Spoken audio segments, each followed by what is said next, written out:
The way we consume and share news today, it is largely rooted in social media outlets. The reason why it's crucial to look at what's being discussed online, from the hottest issues to trends. For our daily social media minute, we're joined by Erica. Good morning. Good morning. Happy Wednesday.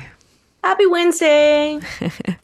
All right, so we're getting some news of a so-called Seoul Summer Beach festival, and it got me thinking, but wait, we don't have a beach in the capital city. Care to elaborate? Yeah, you're absolutely right. We don't have a beach in the middle of the city, but that's what the government is planning to do to bring the beach to the city.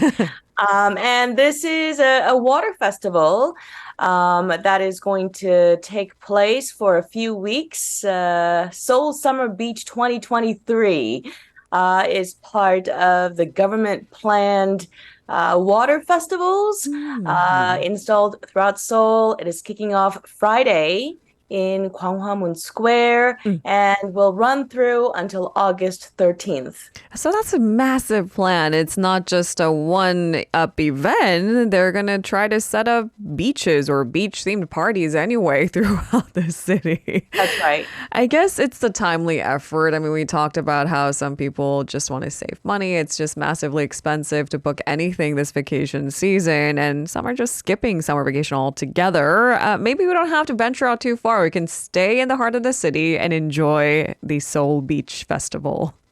Mm-hmm. So let me tell you what Seoul Beach Summer Beach 2023 is all about. The festival features some splash pads. They're all Korea themed, apparently. There's going to be a 20-meter long water slide. There's also an air bounce structure. And all of this surrounded by Gwanghwamun's 600-year history. I can't even picture in my mind what this is going to look like. I mean, I'm going to have to pass by this structure almost every day. But just trying to imagine like this 20-meter long water slide next to the statue of King Sejong. It's so funny because I don't think we're allowed to fly drones in the area, but maybe news outlets can get the approval to do so, because in my head, it is like the funniest aerial view, King Sejong, and then there's a palace, and then bounce houses.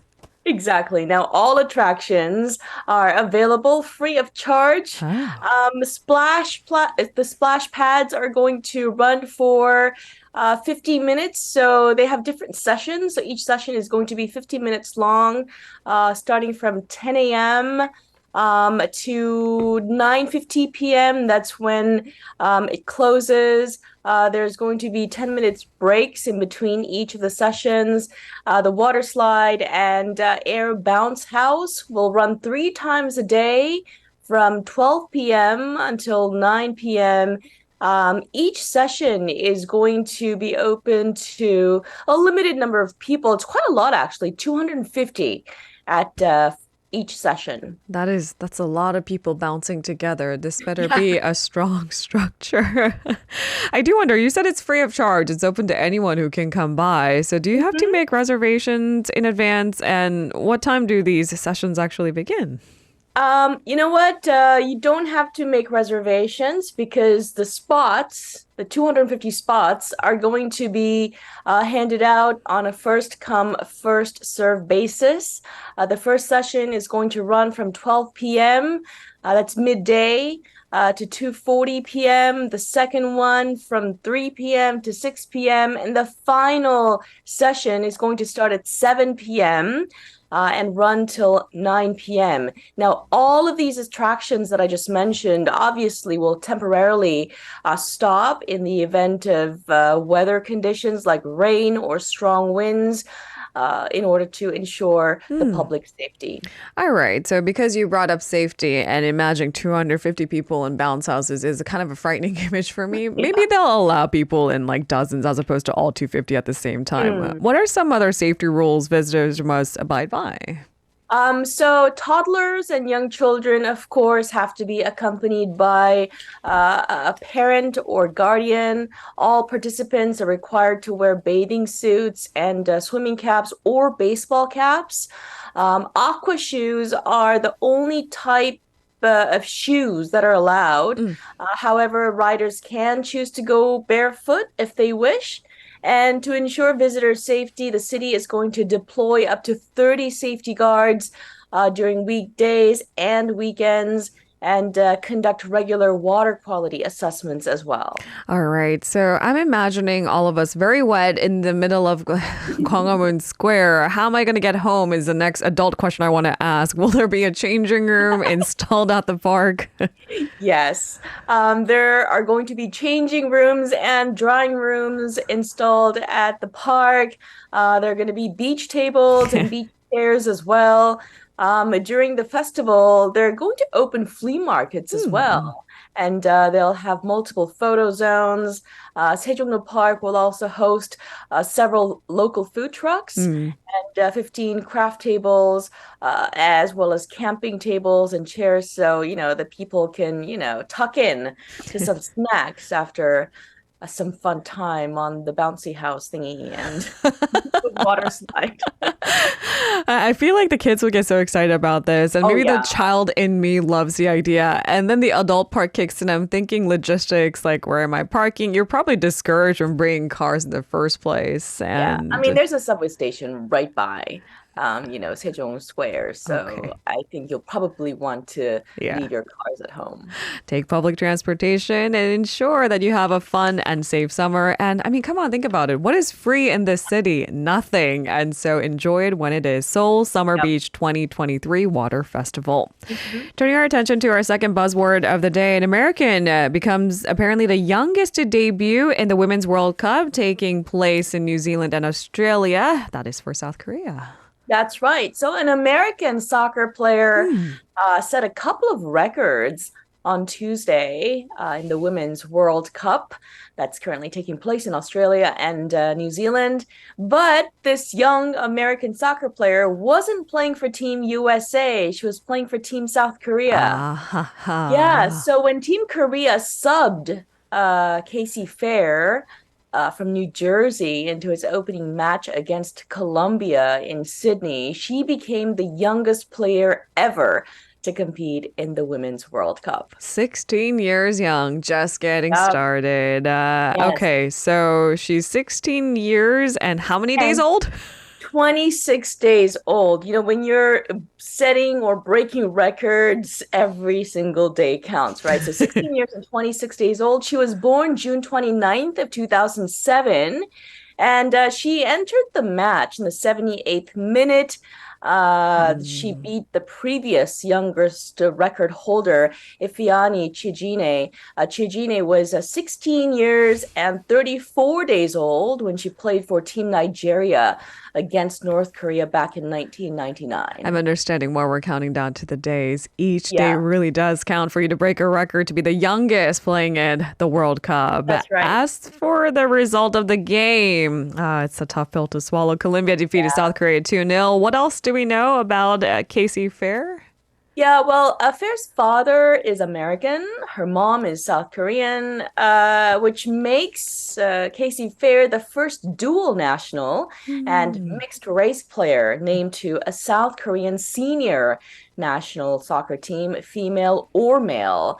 And South Korean soccer coach Colin Bell told the press that, Fair has earned her spot on the national senior team. She's not just a passenger, and that she was a valuable member of the squad. All right, so she's not the only young player to be spotted at the Women's World Cup this year. There are other stars who are incredibly young.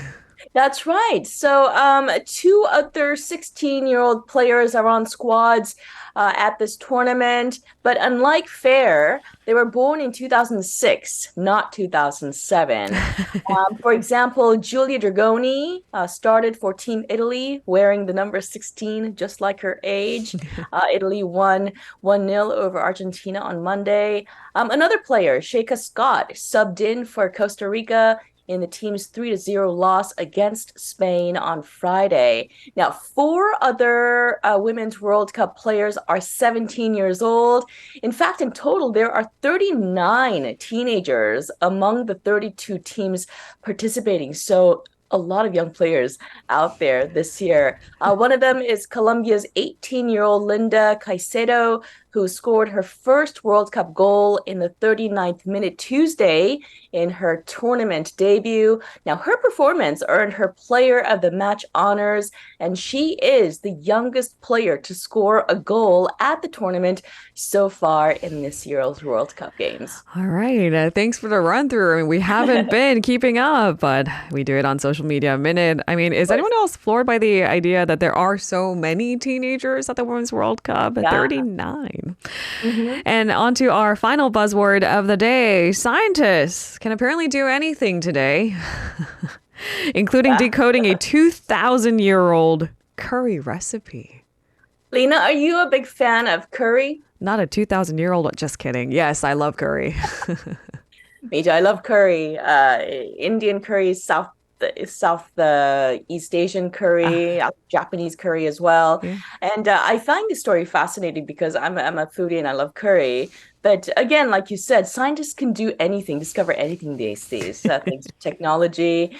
So what they did recently was they found traces of spices on a grinding slab and other stone tools that they dug up in Vietnam. And they have discovered that curry was eaten in Southeast Asia at least 2,000 years ago.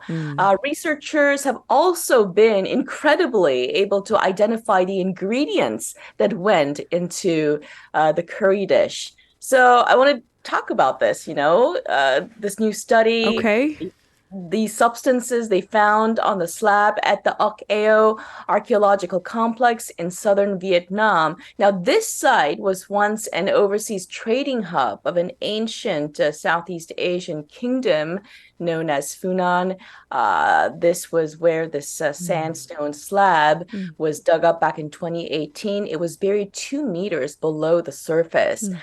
A team of researchers analyzed these microscopic remains that are known as starch grains. They're tiny structures found within plant cells that can be preserved over really long periods of time. And they found these starch grains on the grinding and pounding tools. That's 2,000 years later. Yes. And taking a tiny microscopic remain and trying to figure out what the sources were. And they did. That's kind of mind-blowing. Yeah.